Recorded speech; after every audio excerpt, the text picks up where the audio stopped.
अब आगे है, मनुष्य का जीवन सिर्फ पैसे के लिए इधर उधर भटकने के लिए नहीं है, और न तो आग के सामने बैठकर 84 भूमि तापने के लिए है।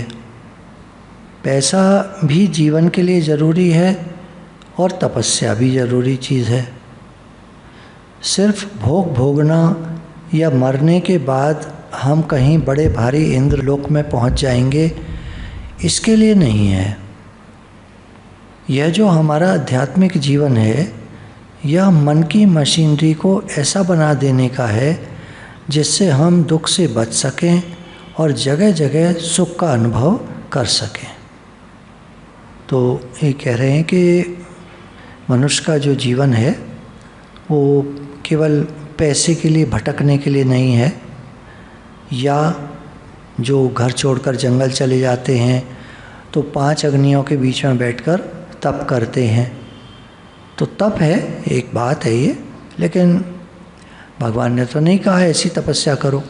तपस्या तो होनी चाहिए जीवन में, उसके बिना तो जीवन ही नहीं है। पर आग के बीच में बैठ जाना, ये तो भगवान ने कहीं नहीं कहा। पैसा भी जीवन के लिए ज़रूरी है, तपस्या भी ज़रूरी है, लेकिन कितना, कहाँ तक, किस तरह से, भटकने के लिए नहीं है। सिर्फ भोग भोगना, इसके लिए भी नहीं है। तपस्या भी होनी चाहिए, आध्यात्मिक जीवन होना चाहिए, ज्ञान होना चाहिए, सत्संग होना चाहिए। अगर हम मंदिर नहीं गए, जो धर्म है जिसका, चर्च नहीं गए या मस्जिद नहीं गए या गुरुद्वारे नहीं गए, जिसका जो धर्म है, मज़हब कहते हैं उसको, वो वहाँ जाता है। हम सत्संगी हैं, हमको सत्संग में जाना चाहिए। हमारा कोई धर्म मज़हब उस तरह का तो है नहीं, पर हमारा भगवान से प्रेम है तो हमें सत्संग में जाना चाहिए। सत्संग में जाने से क्या होता है, आध्यात्मिक जीवन कैसा होता है, जो मन को ऐसा बना देता है जिससे हम दुख से बच सकें और सुख का अनुभव कर सकें। दुख से भी बचें और सुखी भी हों, कैसा भी परिस्थिति हो सकती है। एक सज्जन साधु को गाली दे रहे थे, तो एक जने ने पूछा, महात्मा जी ये आपको गाली क्यों दे रहे हैं? तो बोले, साधु बोले कि भाई चुप रहो, बताने लायक बात नहीं है। तो जब वो सज्जन चले गए तो इन्होंने पूछा कि बाबा जी अब बता दो क्या बात थी, उनके सामने नहीं बता रहे थे आप। तो बोले देखो भाई, हमारा उनका साले बहनोई का रिश्ता है। साधु बाबा जी कह रहे, ये बड़ी मीठी गाली देते हैं हमको। तो ये क्या हुआ, बाबा जी ने, एक कोई भी व्यक्ति कुछ भी कह सकता है। देखो महात्माओं को कोई लोग जो है ना, वो थोड़ा बुरी तरह करने लगते हैं। तुमने घर छोड़ दिया, तुमने अपनी जिम्मेदारी नहीं निभाई, तुम ये ऐसे करके कुछ कहने लगते। एक बार हमारे यहाँ एक सन्यासी माता जी आती थी, तो एक लड़का आया, एक बार शॉप पर था मैं, तो आके कहता है, वो आप उनके घर का नाम लेके कहता है, क्या आप उनको जानते हैं? तो मैंने कहा भाई हम तो नहीं जानते, आप किस संदर्भ में। उस लड़के को थोड़ा सा जानता था, कभी कभार एक आध बार कहीं मिला था, जानकारी ऐसे थी। तो मैंने कहा भाई हम तो नहीं जानते, आप जिसका नाम आप ले रहे हो, जो नाम आप ले रहे हो। तो बोले अरे नहीं, मैं उनको कह रहा हूँ, वो जो माँ जी आती हैं आपके यहाँ। तो मैंने कहा अच्छा, आप ऐसे क्यों कह रहे हो? बोला अरे घर छोड़ आई, अपना बच्चों को छोड़ आई, पति को छोड़ आई, कोई बात है, कोई तरीका है? तो लोगों को बड़ी दिक्कत होती है। अब भाई छोड़ आई, आज 5 साल हो गए मानो, जब उस समय 5 साल पहले छोड़ आई थी, लगी हुई थी साधना में, तो तुमको क्या समस्या है भाई, तुमको क्या दिक्कत है? ऐसे लोग जो हैं कुछ बोलते हैं। तो बाबा जी ने बड़ा मीठा नाम दे दिया उसको कि भाई हमारे साले बहनों का रिश्ता है, तो ये जो है हमको मीठी मीठी गाली दे रहे हैं। ये क्या हुआ, ये आध्यात्मिक प्रसाद हुआ। बाबा जी को ज्ञान है, उन्होंने उस परिस्थिति को एक मोड़ दे दिया, एक नया नाम दे दिया, जिसके कारण अब गाली न रही, अब जलेंगे भुनेंगे नहीं। उनको लगेगा भाई अपने घर का आदमी है, कुछ कह रहा है। मानो जीजा आ गए हैं, अब साले को कुछ कुछ कह रहे हैं, साले मतलब सज्जन को कुछ कुछ कह रहे हैं, बहनोई हैं वो, अब कुछ कुछ कह रहे हैं तो भाई बहन का भाई है तो कुछ भी कह सकते हैं, उनको हक है। तो रिश्ता का नाम दे देने से बात हल्की हो गई एकदम। अब बाबा जी को कुछ न लगे, वो कुछ भी बोलते रहे। दुनिया के लोग तो जहाँ जाते हैं दुख बनाते हैं, दुनिया के लोग जहाँ जाते हैं दुख बनाते हैं, गबरेला बनते हैं। गबरेला गोबर पे बैठता है, गंदगी पे बैठता है। चींटी तो बनेंगे नहीं, या भंवरा तो बनेंगे नहीं। भंवरा फूलों का रस लेता है, चींटी गंदगी में से मीठा बीन लेती है, अच्छी चीज़ बीन लेती है अपने लिए, मिठाई बीन लेती है। गंदगी नहीं खाती चींटी, वो मिठाई खा लेती है। तो ऐसे तो बनते नहीं, गबरेला बन जाते हैं, गोबर खाने वाला, गंदगी खाने वाला बन जाते हैं।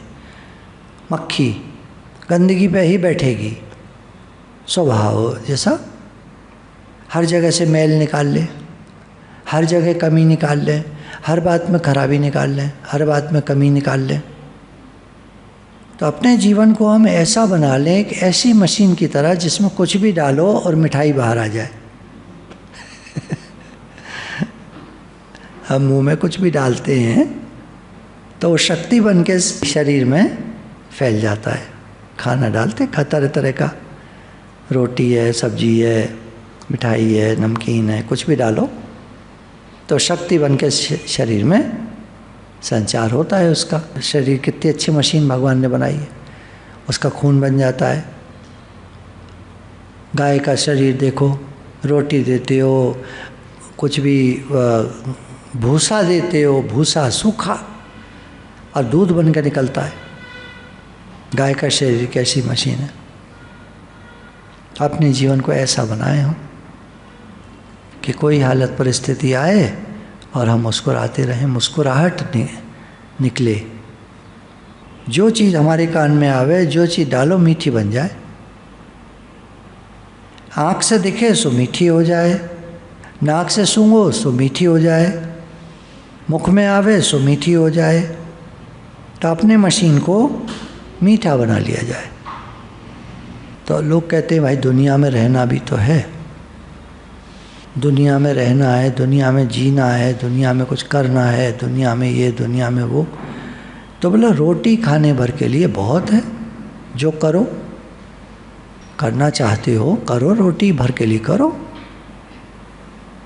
क्या दिक्कत है। एक मैसेज था ना कि दुनिया में ज़रूरत की चीज़ सस्ती है और बिना ज़रूरत की चीज़ महंगी है। हीरा पन्ना बहुत महंगा आता है, तुमको ज़रूरत है हीरा पन्ना की, क्या करोगे, अचार डालोगी क्या? नहीं, मतलब उदाहरण ले रहे हैं, बहुत महंगा आता है। अच्छा रोटी हम सबको चाहिए, अनाज काफ़ी सस्ता आता है। कह रहे दुनिया चाहिए रोटी खाने भर के लिए। आदमी कितना भागा फिरता है, पागल हुआ रहता है, मर के चला जाता है, साथ में कुछ नहीं जाता है, साथ में कुछ नहीं जाता है। कपड़ा पहनने भर के लिए चलो, आप ज़्यादा कहते हो, कपड़ा कितना महंगा आता है। शर्ट बिक रही होती हैं, जगह जगह लटकी होती हैं, 100 रुपये की, 200 रुपये की, 250 रुपये की आराम से शर्ट मिल जाती। टी शर्ट मिल जाती है 200 रुपये में, 250 रुपये। कितनी टी शर्ट पहनेंगे, कितनी चाहिए। सोने भर के लिए जगह चाहिए, सोने भर के लिए 6 फुट जगह, 6 फुट जगह बाहर के एरिया में अपना ले लो, शहर से बाहर कितने की आ जाएगी। अतिशयोक्ति वाली बात चल रही है समझने के लिए, उल्टा समझ है, बात समझनी है। इतने से तो नहीं चलता है काम, लेकिन एक बात कही जा रही है कि कितना चाहिए आदमी को, उसकी समझ खोलने के लिए। और हीरा मोती चाहिए, हीरा है, सोने चांदी के, सोने की आइटम्स हैं, प्लेटिनम है, ये है वो है, बनवाते हैं चीज़ें, महंगी महंगी चीज़ें। हार चाहिए 8 लाख का, 10 लाख का, 20 लाख का, तो बहुत पैसा चाहिए। और 2 रोटी खानी हो तो इन चीज़ों के लिए लोग दुखी नहीं हैं। रोटी के लिए, पानी के लिए, हवा के लिए, धूप के लिए लगभग फ्री में मिलती हैं। इनके लिए दुखी नहीं है। दुखी हैं बैंक बैलेंस के लिए, हीरा पन्ना के लिए, बड़ी कार के लिए। ये बेचारा पैसा तकलीफ नहीं देता, तकलीफ तो अपना मन देता है, उसी को सुधारना चाहिए।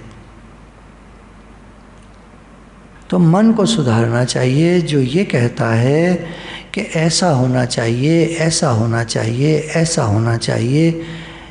ऐसे मन, ये जो मन है ये दुख देता है, इस मन को सुधारना है। पैसा दुख नहीं देता, चीज़ें दुख नहीं देती, मन दुख देता है। ऐसे मन को सुधारना है। और ये जो ज़्यादा ज़्यादा है ना, ज़्यादा और चाहिए और चाहिए, ये दुख देता है। तो इन ज़्यादा ज़्यादा चीज़ों की जगह अपने मन में भगवान को बसा लो। हमारा मन भगवान में लगे। हे नाथ, मैं आपको भूलूं नहीं, मैं आपका हूँ, आप मेरे हैं। भगवान में मन लगे। आज दिन तक हमको कितना भी मिला, हमको शांति नहीं आई। मच वॉन्ट्स मोर, हमको तृप्ति नहीं आई, खुशी नहीं आई, और चाहिए और चाहिए। संसार का व्यवहार करो भले, पर मन में भगवान को रखो। संसार का व्यवहार भले करो, ठीक है, अब क्या करे आदमी, झंझट फैला लिए हैं जब से पैदा हुआ है तब से आज दिन तक। जब हमको कोठी खाली करनी थी तो पहले हमको फ्लैट में जाना पड़ा, छोटे से दो कमरे के फ्लैट में। तो 80 साल का सामान, उसको संभालने में बड़ी दिक्कत हुई। तो हमने ज़्यादातर वहीं छांटते गए हम कि ये रखना है, ये नहीं रखना है, ये रखना है, ये नहीं रखना है। तो करते कराते काफ़ी सारा सामान सत्संगियों के आगे आंगन में लगा देते थे, भाई जिसको चाहिए ले जाओ। तो कोई अपना रिक्शा कर लाता था, कोई कुछ कर लाता था, अपना लिया भरा चले गए लेके। फ्रिज निकाला तो एक जने आए, अपना रिक्शा ले आए, फ्रिज उसमें रखवाया, ले गए। कई आइटम निकालने की होती थी तो निकाली, तो ले गए उठा के। ऐसे करके बहुत सारा सामान तो कम कर दिया। तो संसार में भले व्यवहार तो करो, पर मन में भगवान को रखो।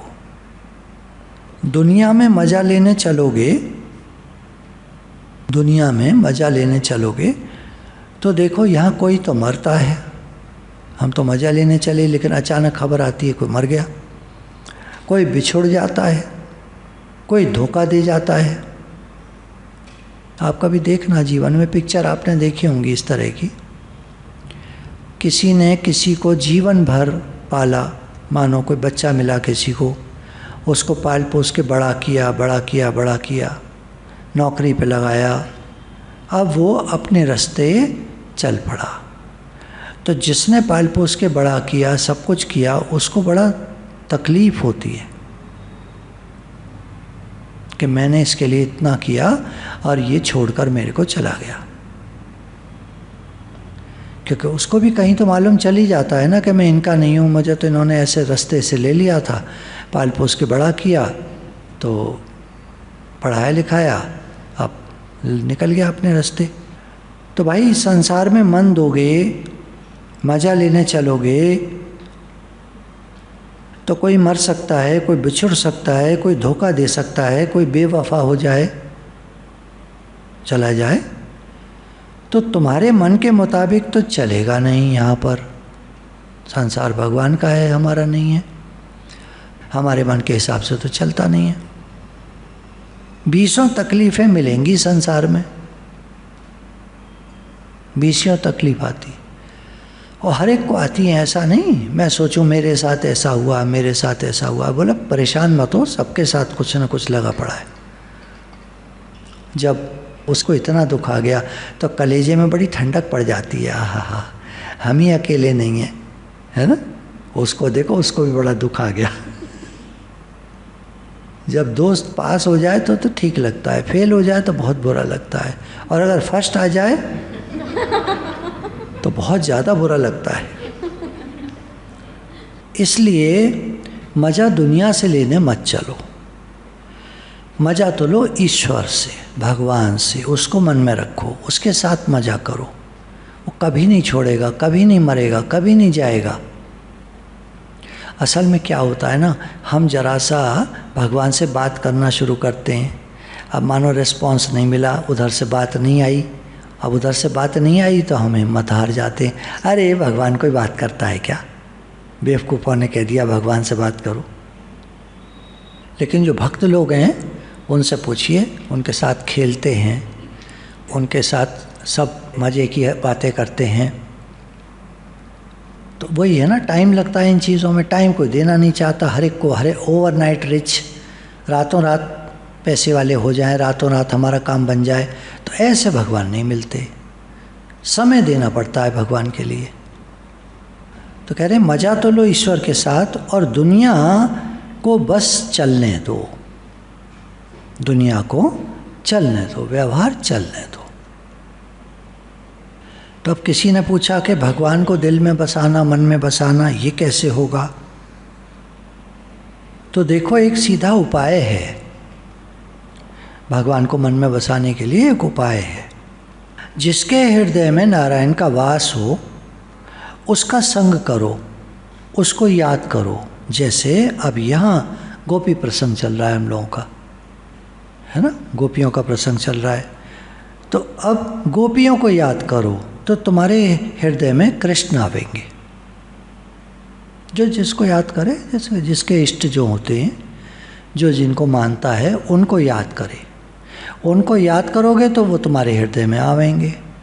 अब याद करने का तो टाइम है नहीं, सिमरन होता कहाँ है?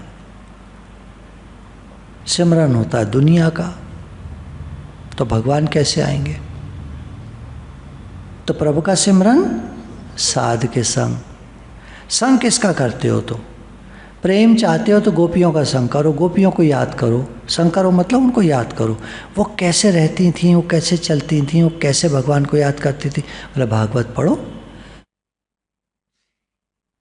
गुरु नानक देव जी के साथ रहना हो तो क्या करना चाहिए? जन्म साखी पढ़नी चाहिए। उदाहरण ले रहे हैं भाई, कोई कहे भाई हम चाहते हैं कि गुरु का संग होवे, तो गुरु का संग होवे तो गुरु की जीवनी तो पढ़ लो पहले। गुरु के जीवन के बारे में पढ़ो, गुरु जी के बारे में पढ़ो, गुरु जी की बातें पढ़ो, गुरु जी ने क्या कहा। प्रभु का सिमरन साध के संग, उपजे चाह भी साध के संग, इसमें कुछ साचो नहीं नानक बिन भगवान, दुनिया के लिए कहा।